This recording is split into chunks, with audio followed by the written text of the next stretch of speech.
আসসালামু আলাইকুম এভরিওয়ান, সবাই কেমন আছো? আজকে যাবো ঈদের শপিং করতে ধর্মতলা নিউ মার্কেটে।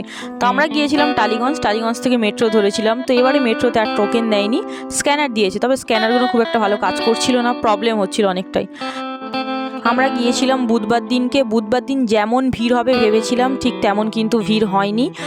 যাই হোক, আমরা অনেক কালেকশান পেয়েছি, পাকিস্তানি পেয়েছি, অনেক লং কুর্তি পেয়েছি, টপ পেয়েছি, ভালো ভালো দু একটা কিনেছি। আর যেহেতু সন্ধ্যা হয়ে যাচ্ছিলো, ইফতারের টাইম ছিল, ওই জন্য আমরা তাড়াহুড়ো করছিলাম, একটা বসার জায়গা খুঁজে নিচ্ছিলাম, কেন বসার জায়গা না খুঁজলে আমরা ইফতার করতে পারবো না।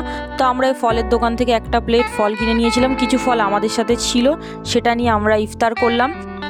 তবে একটা কথা বলতে পারি, তোমাদের যদি ইচ্ছা হয় তোমরা কিন্তু মাস্ট একবার ভিজিট করতে পারো সিলদার্সে। অনেক সুন্দর সুন্দর কিন্তু কালেকশান এসেছে, অনেক ভালো ভালো, আমার খুব ভালো লেগেছে পার্সোনালি বলছি। তো তোমরা আসতে পারো। তো আমি একটু পকোড়া এখান থেকে কিনে নিয়েছি, আমি পকোড়া খাই। আজকে এই পর্যন্ত, দেখা হচ্ছে নেক্সট ভিডিওতে, টাটা।